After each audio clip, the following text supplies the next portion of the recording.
नमस्कार. आज मस्त असं रवा आणि ओल्या खोबऱ्याची एक गोड रेसिपी बनवायची. त्यासाठी मी हे ओलं खोबरं घेतले, त्याचा सगळा मागचा काळा भाग काढून टाकलेला आहे आणि 1 वाटी रवा घेतलेला आहे. आता हे खोबरं आणि साखर आपल्याला अगोदर मिक्सरला बारीक करून घ्यायचं. त्या खोबऱ्यासाठी मी 2 चमचे साखर घेतली.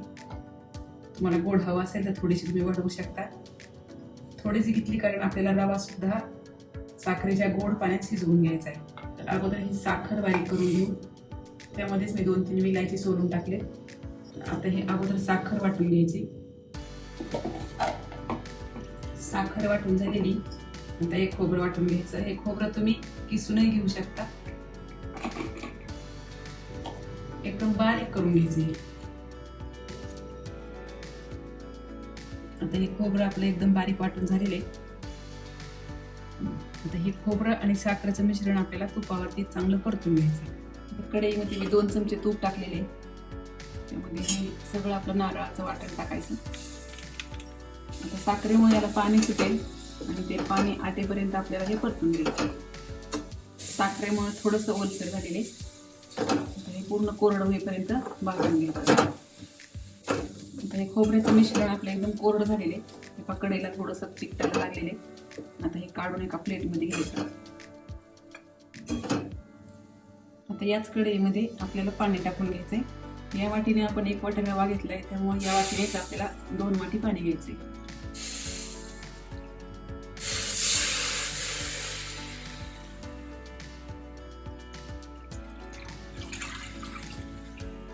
यामध्ये आपल्याला 1 चमचा तूप टाकायचं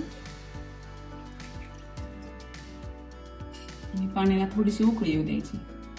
थोडं गरम झालं तरी चालेल. तर हे पाणी गरम झालेलं आहे. यामध्ये आपल्याला पाव वाटी साखर टाकायची. रव्याला आपण नेहमी निम्मी साखर टाकतो, परंतु आपण खोबऱ्याचं मिश्रण त्यामध्ये घालायचंय. त्यातही आपण साखर टाकली. त्यामुळे इथे आपल्याला पाव वाटी साखरेचा वापर करायचा आहे. आता ही साखर विरघळून घ्यायची. आता पाण्यामध्ये साखर विरघळली आणि पाण्याला उकळी यायला लागली. आता हा रवा आपल्याला यामध्ये टाकायचा. हळूहळू टाकायचा. एकदम टाकला तर गुठळे होतील.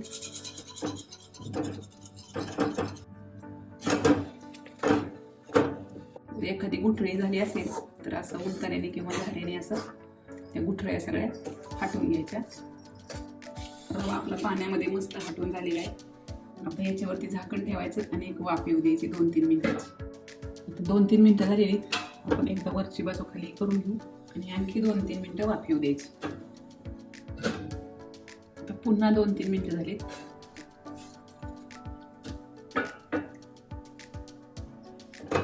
आता शिजलेला रवा गॅस बंद करायचा आणि हा शिजलेला रवा एका ताटामध्ये काढून घ्यायचा. हे आपल्याला थोडं थंड होऊ द्यायचं. आता हे मिश्रण थंड झालेले. थोडंसं हाताला तेल लावायचं. गोळा चांगला मळून घ्यायचा. थोडंसं ताटालाही तेल लावू. आता या खोबऱ्याच्या मिश्रणामध्ये थोडी मी काजू बदामाची भरड घेतली. थोडे आबडधोबड कुटून घेतली. आता हे मिक्स करून घ्यायचं. त्याला थोडंसं तेल लावायचं. छोटासा उंडा तोडून घ्यायचा आणि याची पारी करायची आणि यामध्ये आपल्याला हे खोबऱ्याचं वाटण भरायचं.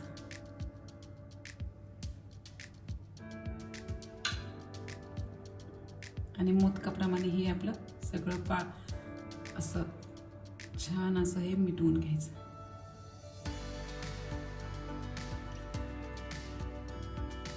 असे सगळे उंडे आपल्याला तयार करून घ्यायचे.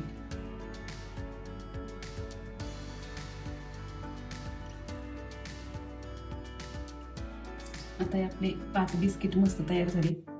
आता हे तेलामध्ये आपल्याला तळून घ्यायचे. मस्त हे रव्याचे आता स्वीट कटलेट किंवा बिस्किट तुम्ही काही म्हणू शकता. मस्त असे तळून झाले दोन्ही बाजूने तांबूस रंगावरती. आता हे काढून घ्यायचे. मस्त आपले रव्याचे हे स्वीट कटलेट किंवा स्वीट बिस्किट तयार आहेत. तुम्ही नक्की करून पहा. लहान मुलांना डब्यात गोड पदार्थ म्हणूनही तुम्ही देऊ शकता. एकदम सोपी आणि टेस्टी रेसिपी आहे. नक्की करून पहा आणि आवडल्यास लाईक करा, शेअर करा आणि चॅनलला सबस्क्राईब करा.